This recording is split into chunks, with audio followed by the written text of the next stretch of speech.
Welcome. What you are about to hear is a true story. A warning, the details are unsettling, not for the violence they depict, but for the ordinary face of the man behind them. This is a story from Seattle, Tacoma, in the early 1980s. A time of deep fear when a shadow fell over the Pacific Northwest. He would eventually admit to killing at least 71 people, though the true number may never be known. He was a predator hiding in plain sight, a man who moved through the world utterly unnoticed. He was so convincing in his deception that he even passed a polygraph test while the bodies of his victims were still being discovered along the riverbanks.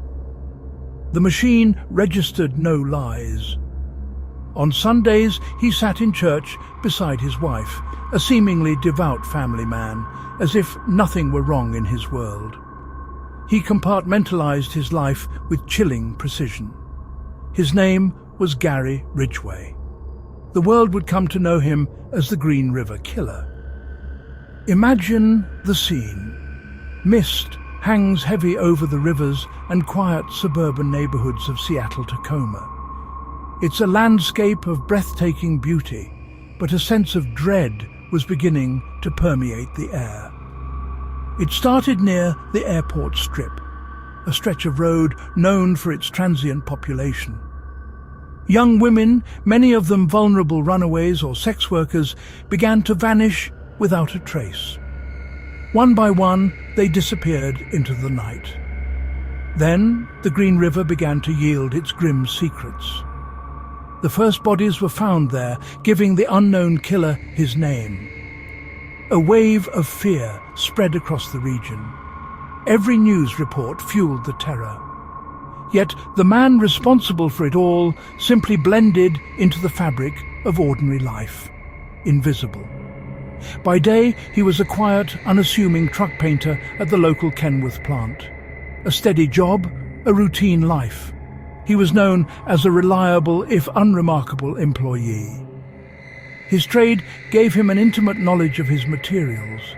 He knew paint, its properties, how it adhered to surfaces. He knew chemicals, solvents, and how they could be used to erase evidence. And he knew, with meticulous detail, how to clean. How to remove any trace of his horrific acts from his truck, his home, and himself. By night, he cruised the streets in his pickup truck, a predator searching for an opportunity. He would offer a ride, a friendly gesture that masked his true intent. He targeted girls and women on the margins of society, those whose disappearances might not be immediately noticed. He preyed on the vulnerable, those who had run from home or were working the streets to survive. He would smile, he would bargain, and then, in a final brutal act, he would strangle them. Afterwards, he would go home, mow the lawn, and greet his neighbors. The mask of normalcy never slipped. The Green River Task Force was formed, and detectives looked his way early on. In 1984, they brought him in for questioning and administered a polygraph. He passed. His heart rate remained steady, his answers calm. He was dismissed as a person of interest, and the investigation moved on.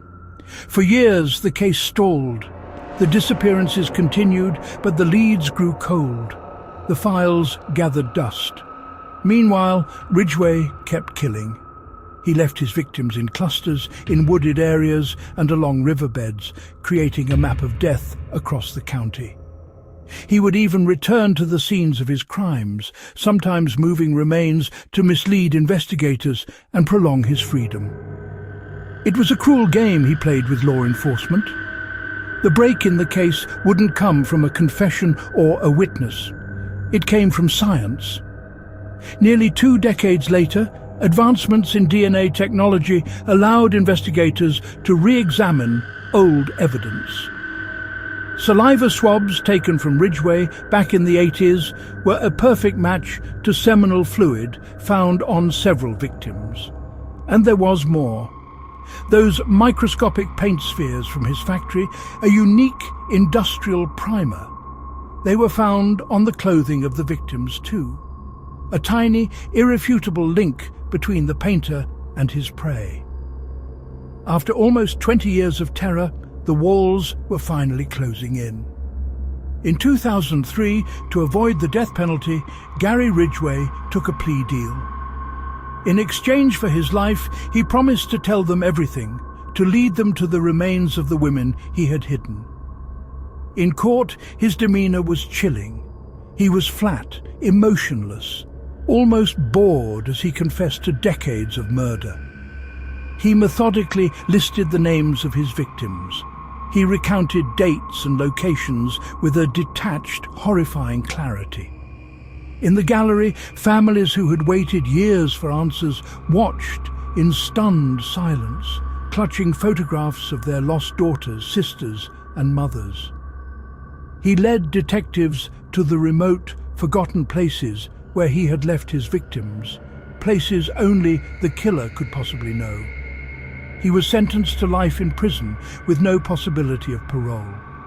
49 consecutive life sentences were stacked, one for each victim identified at the time. Even after his conviction, he continued to add confessions, the number of his victims climbing ever higher. Today, he remains imprisoned at the Washington State Penitentiary in Walla Walla, where he will spend the rest of his days. Here is the line you never want to hear in a true horror tale. He wasn't a monster lurking in the shadows. He wasn't a phantom. He was the neighbor in a polo shirt, washing his truck on a sunny afternoon. The chilling truth is that evil can look utterly, terrifyingly ordinary. That is why we must know the patterns. We must trust that hairs on the back of your neck feeling when something feels wrong. And most importantly, we must remember the victims by their names, not by his. Subscribe for more stories that matter. Thank you for watching.